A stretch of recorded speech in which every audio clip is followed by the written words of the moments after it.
molehills are quite small, but at a small scale, they are mountainous. If you're making a larger thing out of something that is not so large. Right. You probably didn't need the explanation. It's fairly self-evident what that means. Got some follow-up from last podcast. We spoke about Gambit from the X-Men, and I described him as kind of a French dude with a question mark at the end. He's not French. He's from Louisiana. I was quickly corrected.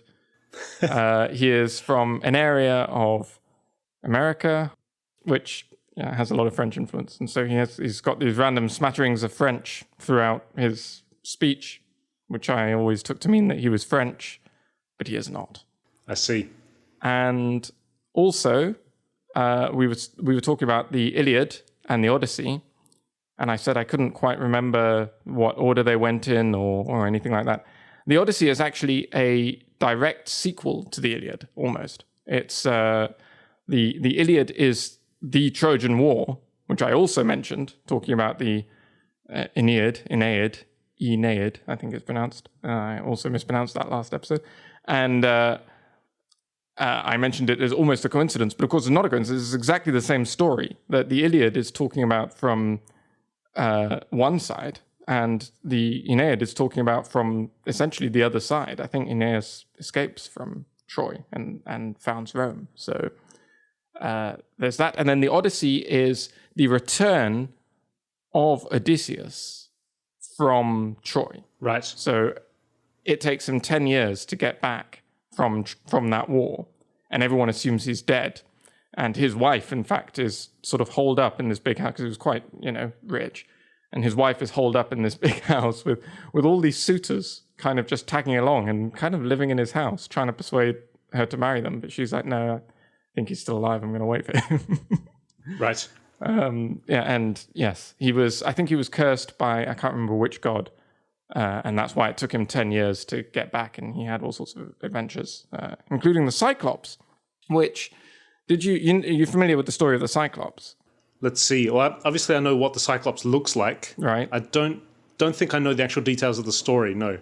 Okay, well, I haven't brushed up on that either, so I can't tell you the details, but the rough idea is Cyclops, big giant, one big eye in the middle of his face. Odysseus et al. Get trapped, and I think they escape by strapping themselves underneath some sheep. Ah. I think that's the thing. And they strap themselves underneath the sheep, and the sheep walk out and they escape. I think that's the story. Anyway, there is a theory that the Greeks came up with the idea of the Cyclops because they saw, some intrepid Greek explorers came across the skull of an elephant. And they'd never seen an actual elephant. They had nothing but its skull to go on. And elephants have obviously got this huge nasal cavity where the trunk is. Ah. And they saw that huge hole right in the middle of this skull and imagined of this, massive skull. And they imagined that was the eye socket of a giant. And that's where the story of the Cyclops comes from. That's fascinating. So interesting bit of, it's not, there's no way to prove that, but that is a theory as to where the story of the Cyclops comes from. That is actually fascinating. Have you been to Greece? I have not. I've always wanted to go to Greece. I've neither gone to Greece nor Italy, nor indeed Egypt. All these places with lots of mythology that I wanted to go to, I would still like to go to and have not yet had the opportunity. Yeah, I've actually, I did go to Greece on my honeymoon, along with Germany and America. It was a long honeymoon. Anyway, Greece, we actually, just because of the timing of things, we ended up going to Greece in the winter. And that's a rather unusual move because most tourists Greece is obviously most famous for its... Bit of a summer destination. Yeah, and it's most famous for its islands and, that quintessential beautiful scene that you have with the blue Mediterranean and the white walls and that sort of island ambience is something that most people think of when they think of tourism in Greece. But we ended up going in the winter and we thought that, well... Most of the islands were closed in that all the hotels on the islands were closed, which means you can't really stay anywhere. So we thought, why not try and spend 5 days I think we had, just in Athens. Right. So we arrived and we spent basically the 5 days just doing things around the city. We took some tours to Delphi, was one place that we went, and another place called Sounion, which is on the coast of the Mediterranean, which has the Temple of Poseidon, I think. That makes sense. Yeah, and I have to say that Greece is a great place to go in the winter because the climate is very nice. It's not very cold. There are not very many tourists around, which meant that going to the Parthenon was actually very, very nice because we went there first thing in the morning and there was nobody there. I mean, there was obviously the tourism staff there, but there were no like hordes of tourists or anything. Oh, wow. And so it was very tranquil and it was very quiet and peaceful, and you just get the sense of the magnificence of such an old structure like that when there's nobody else around. You know, it's just you and this beautiful white marble, and you go up really close to some of these columns and you have a look and you see the detail and the beauty of that artwork, and then you just sort of get this chilling sensation that this is, what is it, 3,000 years old? 4,000? I don't really know. But it's very old. And we also went to the National Museum in Athens, and you can see some pottery and some ceramic work there that is, about 3,000 or 4,000 years old. Again, I'm embarrassing myself with my incredibly poor knowledge of history. By the time you get that far back, it's much of a muchness, really. Yeah, that's right. It's all the same, you know. Anyway, again, when you see those things, you just sort of look at that and you think that people this long ago were creating objects of this much beauty. What are we doing these days? You know, how far have we actually come as, you know, as a species, especially with regard to artistic expression? That are we making things that are specifically more beautiful than this? Well, obviously you can't compare for example, Tolkien's The Silmarillion, which is a piece of literature, to a piece of ancient ceramic artwork. No, I think we did compare the Silmarillion to the Iliad last episode, so comparisons are clearly possible. Yeah. But definitely, if you have the chance, I recommend going to Greece. You'd probably get the similar sensation in Egypt and of course Rome as well. They're just this sense of scale that, you know, we are really just this modern civilization that we all live in now. It's only really a small part of this larger picture of human history. Yeah, well, even more amazing than that, when you think that humans have been around for, and now I'm embarrassing myself with my knowledge of paleontology, but humans have been around for some 50,000 years or so. Right. And the entire of what we consider to be history is only about 6,000 years, if that. Like, recorded history does not go that far back. Right. And humans as a species have been around for a lot longer than that. So we really are just a blip. Have you been to Ryoanji in Kyoto? Probably. It's the one with the 7 stones that you can only ever see 6 of them at one point or something. Like, there's always one stone hidden wherever you sit, and it's quite famous for being a Buddhist rock garden. I guess I haven't. No. It's near the Golden Pavilion. Anyway, that is a super famous. It's probably one of the 3 or 4 most famous tourist destinations in Kyoto, and it's famous as this place of contemplation, where you go and you contemplate this very zen rock garden that has this property that wherever you stand, at least one of the rocks will be hidden from view. So there's no place you can stand, at least within the range of places you're allowed to stand, because you're only allowed to stand on one side of it. Right. From which you can see all the rocks. And if you look up photos of Kyoto, it will almost certainly come up. And in the photos, especially in the tourist brochures, there is a solitary contemplator sitting by the side looking at the rock garden, and it's beautiful. But I have never been there when there are not 100 other people there. And that's because when you're talking about seeing, going early in the morning and having the place to yourself, that seems, like it would be a real experience. And Right. I suspect that is not possible with Yoanji because most of the tourists are Japanese and they're all early risers anyway. So Right. Yeah, I think I remember that when we were at the Parthenon, just about when we were leaving, so must have been about sort of 10 a.m. or so. That's when these buses started arriving and just masses of people were flocking in. Right. I can remember as we were going out the exit, we were watching all these people come in the entrance, and we were thinking, what a special privilege it was to see such a magnificent piece of history like that just on its own, just with us and this magnificent white thing in front of us, without all these people. So what time was this that you went? It must have been, because I can remember we got up quite early, had breakfast, and went there straight away. So we must have got there at about 8:30 or 9 o'clock. Oh, okay. So not like horribly early, like, civilized time. It's just because winter is such a low season for tourism in Greece. I'm sure if you went there in the summer and you went there at 8 or 9 o'clock in the morning, I'm sure it'd be packed. But we were just very, very lucky. So I remember that after Athens, we also went to Delphi on a tour, which was extremely fascinating.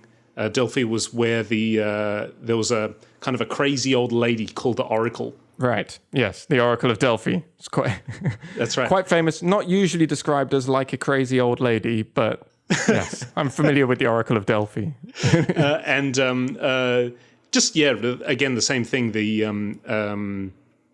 sense of the sense of scale and the sense of wonder, really, to those ancient places. I can remember that when we left Athens, the next place we went was Munich in Germany, and Munich has some stunning architecture, old and new.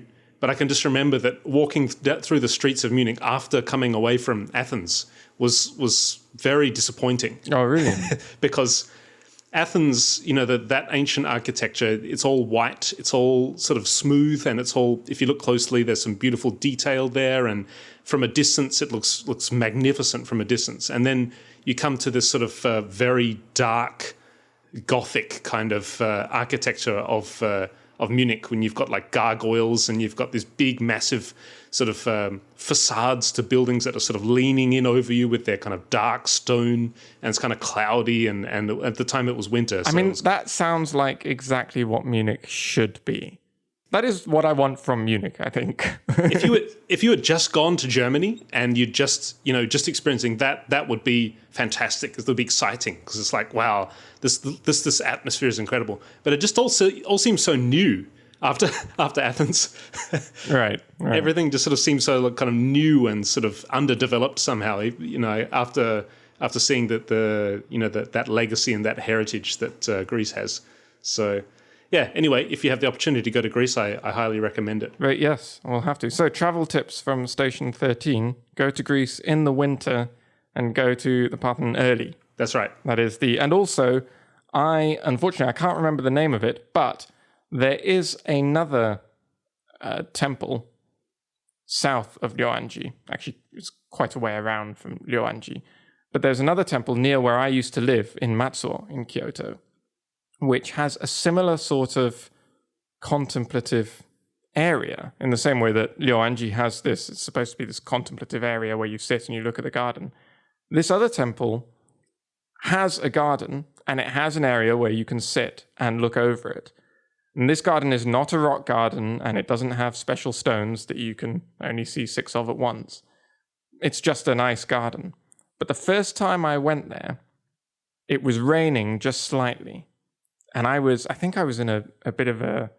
bit upset over something or something. There was some reason I was a bit down. I decided not to go straight home. I'd just take a walk. And I stumbled across this temple, which is difficult not to do in Kyoto because there are 2,000 shrines and 1,200 temples, I think. So I stumbled onto this temple and I walked in. And then the rain started coming down a bit more. So I was looking for shelter and I found this sort of contemplative area. And there was nobody else, not a single other person. And it was just me watching the rain fall on this temple garden.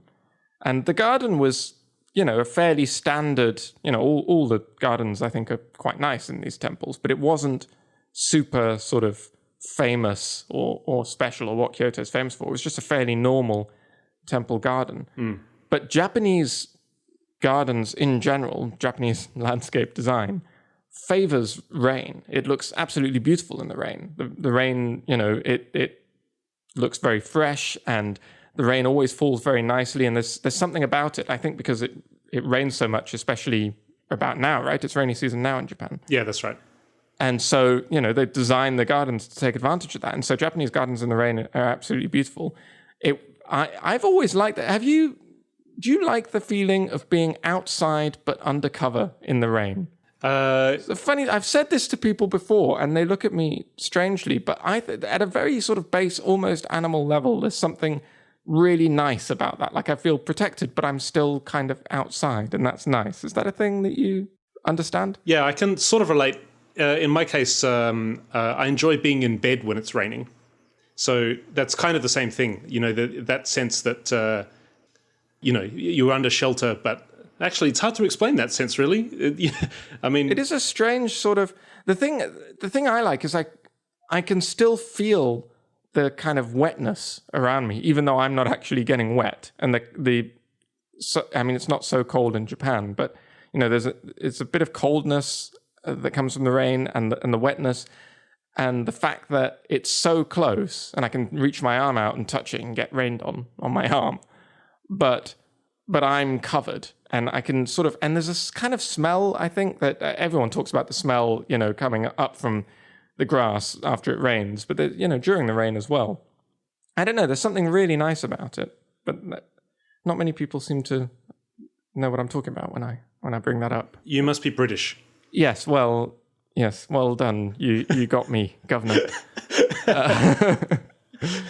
Yes. Anyway, so I can't remember the name of that temple right now, but I will look it up and I will put it in the show notes.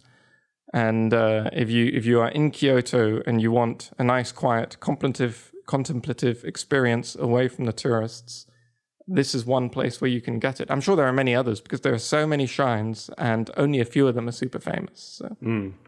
Okay, I've got a video I want you to watch, and I want you to watch it live. Right now? I'm going to link. I'm going to link you to it. Okay. You might. I hope you haven't already seen this because that'll ruin the whole segment. You know something? Yes. I have actually seen this before. Not this specific video, but I have seen this sport. All right. Before. Well, that's fine. You can try and explain what's going on. What are you watching? Okay, I'll explain what I'm seeing. I am watching a duel between two seemingly self-made remote-controlled cars loaded up with sort of weapons to sort of defeat each other, such as scoops to push the other one over. Some of them have got like arms. It's kind of like a sumo match where they're trying to push each other out of this small ring. It is exactly a sumo match. If you look at the title of the video, it is called Robot Sumo. There's a lot of damage being done here. It is amazing. I saw this and I wanted to share it. It is...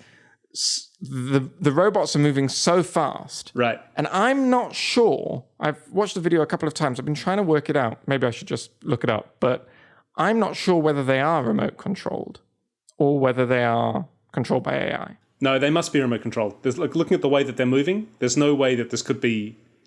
Well, no, I guess it is possible that it could be AI. I don't know. I mean, because they move so quickly and... if they're remote controlled, then hats off to the people controlling them because, I mean, the AI would be difficult, sure, but controlling the robots like that is also difficult. No, I've seen this on NHK in Japan previously. The one that I saw, actually, the robots had, I think it was less about trying to push them out of the ring and more about just total destruction. Okay. Well, have you heard of a series we've got in the UK? I don't know if it's been redone in Australia or America or anything like that. But we've got a series called Robot Wars. Robot Wars. In the UK, where people build robots and then they battle them. But it's in a much bigger arena, and the robots are like, they come up to about your waist in terms of size. So they're much, much bigger.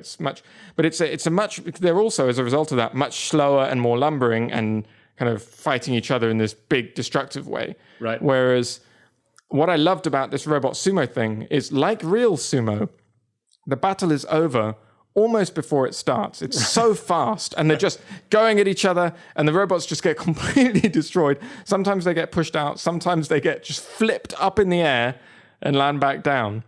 It's amazing. I see a lot of parts flying off here too. Yeah.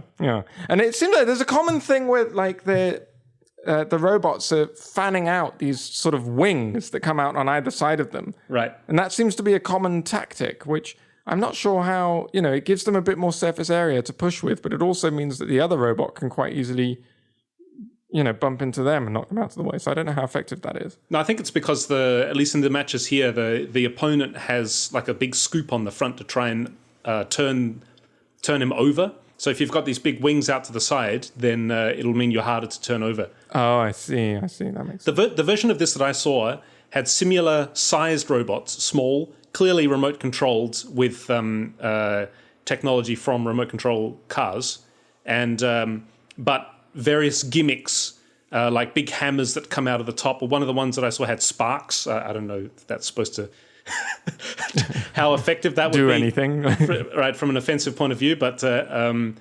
one that I saw was actually about distraction, whereas this one is just about pushing them out of the ring. Right. But it's pretty great. No, I'm pretty sure this must be actually remote controlled, because if you imagine the amount of time that's required to build the thing to begin with, then the amount of time on top of that that's required to actually create an AI system that tracks the other robot and works out what to do. Yeah, I mean, that would be the hardest part probably is tracking it and following what it's doing and trying to decide. And some of the strategies they pick seem like they would be difficult strategies for an AI. But then AI is, making leaps and bounds at the moment.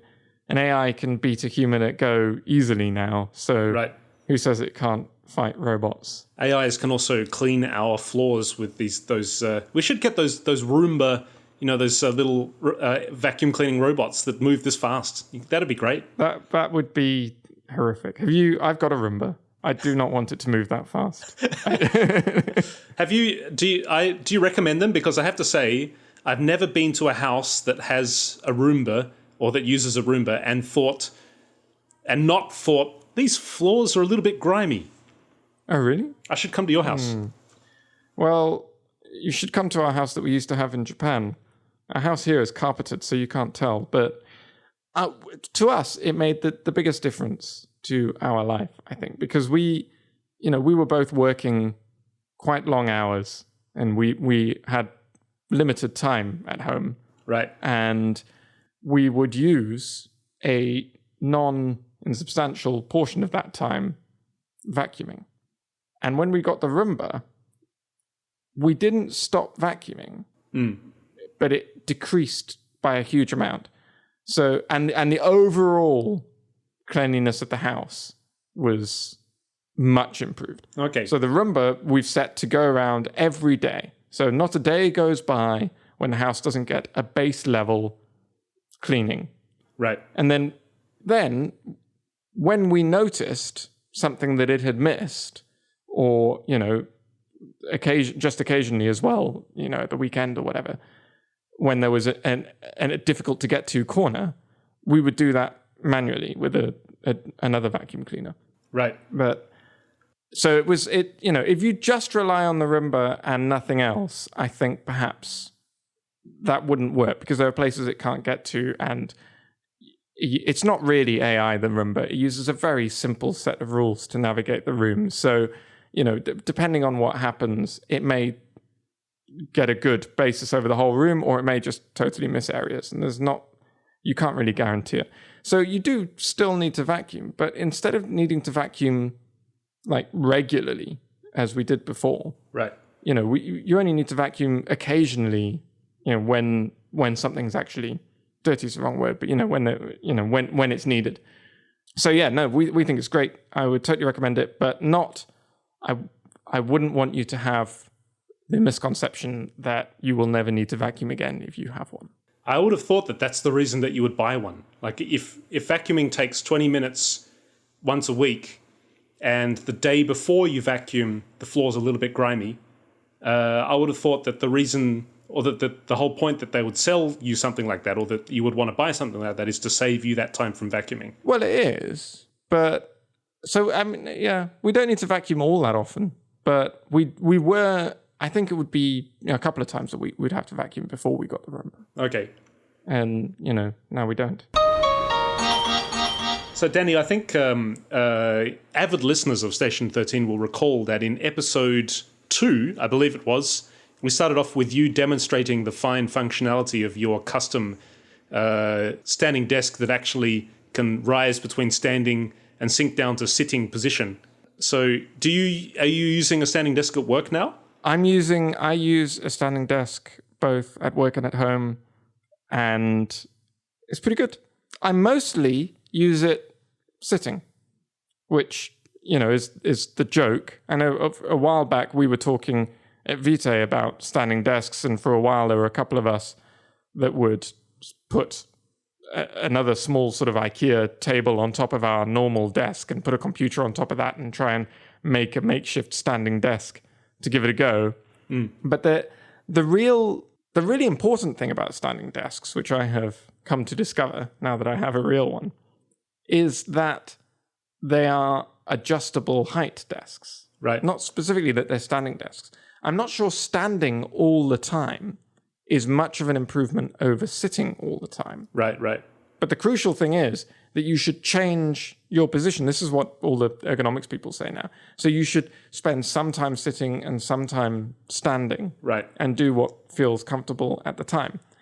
And so shoving a load of boxes on top of your desk to make a standing desk doesn't really cut it, because that's very hard to assemble and disassemble. So you just don't. Right. Whereas if it's just a button on the side of the desk that you can raise and lower it at will, it's quite good, because if the whim ever takes you, you can just press the button for the desk to go up and you can stand for a bit. And then the moment you get bored of that or tired, you can lower it again and sit down. That's interesting, isn't it? Because I remember that I have tried once for one day at the company at Vitae where I work. There was no desk space left on a certain day, and I was relegated to standing at sort of like a bar area. Right. And it was too low to be, because I believe the correct posture for a standing desk is that when you raise your arms to the keyboard, your elbow needs to be at a right angle. That's right, yeah. And it was a little bit too low for that, and didn't have anything to prop the computer up to make it higher. So I ended up having a stool, and I was sitting at this thing on a stool. And being on a stool for a while kind of forces you to shift around your position, because it's basically uncomfortable. And I do remember the sort of, I had this incredibly uncontrollable urge to wander around. Right. Yeah. Which is good as well as bad. I mean, it's good because it's good for your body to wander around. And it's good if you're working in an environment where you're going to be interacting with other people. For a while, I was working with a standing desk when I was leading a team. And so I had to go off to other people's computers and help them with issues quite often. And it was very convenient that anybody could come up to me and ask me questions. And there was no friction to going over and helping them. Right, because you just sort of walk across. I just walk across, yeah. Right. I do remember that the end of that day that I had, I was very tired in a very, very unusual way. Like kind of very physically and mentally tired at the same time. Right. Which was a new experience for me. Yeah. Yeah, it is. And I don't think standing all day is really the idea. I mean, I used to do that when I worked in a shop, and I didn't much like it then, and I don't much like it now. Right. But having the option to be able to do it. So actually, I quite often, when I do use the standing mode, which is not all that frequently, I'll be honest, but when I do, it's often because I'm tired. I'm sitting down and I'm tired and I'm not getting any work done and I'm struggling to concentrate. And I notice that this is happening, and I think, oh, maybe I'll just try standing for a bit, because, it'll just be a bit of I can't just sit back in my chair and do nothing sort of thing. Right. If you're standing, you feel a bit more active. And I've done that a couple of times, and it really does help. Like it can get you just doing work again. Right. Do you, where you work, is there a large proportion of, because you work in a big company, but is there a large proportion of people who are standing? I see some. Yeah, I don't know. I've not taken measurements. I don't know. Yeah, that's interesting. I've a lot of friends have been getting into standing desks, and people say that you do need maybe 1 to 2 weeks to sort of get used to it. You also need something soft to stand on, like something. It's best not to just stand on the floor. You need some kind That's right. Yeah. sort of pad or something underneath your feet, and obviously you need a desk that is exactly the right height, so that you're not putting sort of unnecessary strain on your body in other ways. Those Herman Miller Aeron chairs. Yes, the famous. Those famous. They are incredibly good, and part of the reason that they are that good, I think, is because they are stable when you sit still on them. But it's so easy to sort of bend and flex them if you want to move your body around. Right. So it's kind of like if you just sit still, it's a good stable kind of base for you to be sitting on. But as soon as you want to stretch or you want to move, they flex so easily that it sort of encourages you to every now and then to sort of stretch out or to shift your position. So I think that's probably the key, really. I mean, if you have the kind of job where you are required to sit down, I feel especially for reception staff and staff who have to basically be on call for customers and things like that. People like that actually have to sit down for the whole day, and it's very, people who don't really have the opportunity to sort of stand up and go over to talk to somebody else, or that's got to be really rough. And I suppose in a situation like that, having a desk that you can very easily convert to standing and sitting would be really, really useful. But I guess that's programmers are like that too, right? Because programmers have to, you'll be sitting at your desk for sometimes many hours trying to solve a problem, as opposed to sort of walking around talking to somebody, coming back, or going to like a photocopier or something, or a drink machine or something, and coming back. Right. There's a definite, people think of programmers as just being shut up in a hole doing their own thing, and that is often true. But I think that the communication and talking to other people is also super important. But there is definitely, they're like two different modes of operation, right? The mode where you are discussing things and considering different ideas and talking to people is one. But then you do need times when you can shut everything else out and just focus on something. And depending on how difficult the problem is, you might have to hold a number of abstract ideas in your head simultaneously. Right. And it takes quite a long time to establish the kind of structure to hold these ideas in. You might have all the ideas available in your head, but to understand the relationships between them and how they fit together, it's a strange sort of structuring of abstract notions that happens in your mind that I think takes time to happen. And you need to construct that every time you sit down. So that's why programmers quite often get grumpy when they get interrupted, because it's like somebody's come and knocked over their sort of thing that they were making in their head. And now they've got to pick it up and build it again when they get back to work. So that notion of focus is important, and of flow, they call it. Is an open plan office actually detrimental to the productivity of a programmer? There's a lot of research on that topic. As far as I can tell, but I do look at it from a slightly biased angle, the answer seems to be yes. Most people when they're filling out forms and things like that, when they do research into people, how much they actually enjoy their work environment, the majority of people who work in open plan offices respond that they don't enjoy it. The argument for open plan offices seems to be mostly that people can work easily together, that it encourages creativity because different kinds of people can very easily talk to each other and interact. And that may be true, but certainly for programming, and I think also, at least in games, for art and design and the other aspects of making games, these two modes exist. There are times when you need to get together and talk about things and come up with solutions to problems and be creative together. And there are times when you just need to sit down and get work done.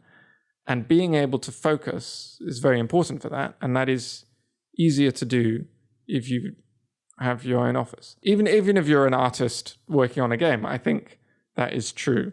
There are obviously other advantages to open plan offices which people rarely talk about, but are legitimate, such as the fact that they are cheaper, right? It is clearly cheaper to buy one reasonably sized room and sit, 10 or 20 people in it than it is to get 10 or 20 individual offices.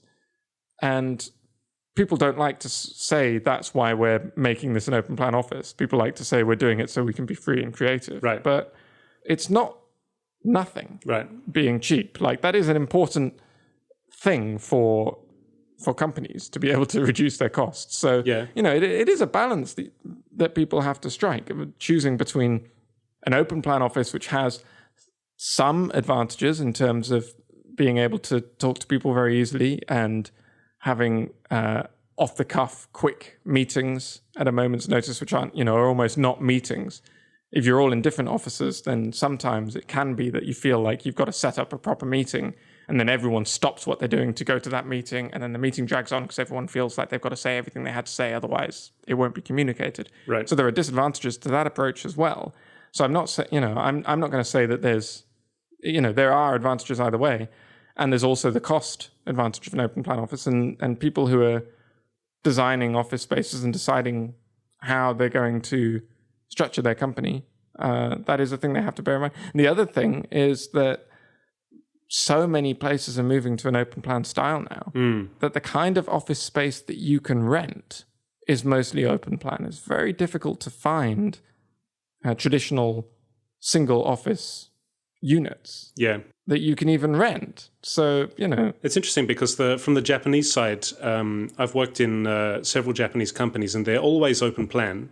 And the reason for it is usually more cultural than... obviously there are the logistic issues of, the fact that office space obviously is at a premium, and you are very unlikely to find, in Japan, in a Japanese city, you're very unlikely to find a place that actually allows for example, separate rooms for different people. That's just unheard of, really. Even sort of cubicles is something that only the very, very largest of companies with the biggest spaces can achieve. But so it's usually, obviously it starts from that necessity, the space necessity of needing to have people sitting close next to each other. But I've, in the companies that I've been in, there's also a sort of I guess, because of that background behind the physical space, there's sort of now a cultural expectation that, well, we're a group, so we sit together. Everybody, there's sort of a cultural context now where the company is a team and we work together, so it only makes sense that we all are right next to each other. And it's interesting, in the largest company that I worked in Japan, there was never, ever a situation where it was beneficial for us to all be in the same room, because I can remember that it'd always be a little bit awkward because you could overhear conversations from other departments. There was never a case where culturally, there was never a case where it was very appropriate for you to just stand up, go across to another department and just chat to somebody. That was just the specific culture of that company. But, you tended to have to go through the right channels to speak to somebody. It was never a case of just, wandering over and tapping somebody on the shoulder. So that's another reason, again, why it was just always a bit inconvenient having everybody in the same room. And I can remember that departmental meetings obviously would always go into small meeting rooms that were designed specifically for that. Particularly sensitive phone calls were always made. People would have to stand up and go across to, go into these meeting rooms to have sensitive phone calls. And you only get sort of the negative sides of it, which is that you have a tiny amount of space. You've got your immediate colleagues basically rubbing elbows with you, basically, which means everybody can see what everybody else is doing, which sometimes, is not a helpful thing for productivity. It's also... It also meant that when there are issues happening in other departments, when things suddenly happen and nobody is prepared for it, so you don't have the ability to sort of, okay, everybody, let's book a room at 3:00 so we can discuss this crisis situation. When something suddenly happens, then everybody in the office knows about it because you can hear it. And that also, in certain situations, there's definitely a time and a place for transparency, for corporate transparency inside a company, but there's also a time and place for confidentiality and a time when, it's best to have other departments find out about certain things in the right way and at the right time, not immediately because it's happening right there at the table next to them, So right. I can remember always thinking that the typical quintessential Japanese company could really benefit from that sort of old style Western approach where everybody has their own office, which is, as I said, just because the space requirements in this country is completely out of the question. Like, it could never really be like that. But it's just interesting the way that those spatial requirements have formed a kind of a culture where, we're a group and we work together and we solve problems together. Even if it would be more efficient for us not to solve things together, we have to. So, right. Yeah, it's very interesting, isn't it? Yeah. So, yeah. And people have sort of coping mechanisms, like they wear headphones. I used to put headphones on sometimes, even when I wasn't listening to music. I just had nothing playing. It was just literally like putting a sign on my desk saying, "Don't disturb me, I'm working." Right. And it worked. So that is, that, and I've heard of other people doing a similar thing. Like, that is an unfortunate thing that you have to do. But I also don't think there's much point in sitting around complaining about it, because there's no big conspiracy to try and make your productivity bad. Like, the people who are employing you want you to do good work. Right. So they are balancing some trade-offs. That's interesting, isn't it? Because the company that I mentioned, you would never ever get away with having headphones on. Right. Like, that's just way that you just... Right. I mean, that's a very sort of programmery game dev kind of thing to say, because obviously there's a lot of companies where it would be out of the question to wear headphones at work and to look like you might be enjoying yourself while you're doing your job. But obviously at games companies, it's common. You see more people with headphones on than off, I think. Yeah, that's interesting, isn't it? I remember when I first joined a larger game company working, it's like, wow, what a luxury. You can come in here in your sneakers and your jeans and T-shirts and you can have music on while well, of course, in my case, because my job is to make music, I have to have headphones on anyway, especially in an office of other people. But, it just, so many things like that seem like such a luxury when you've come from that more sort of stiff Japanese corporate culture and corporate environment. Yeah. It's funny. I've never had a proper job, so I don't know what that's like. Yes.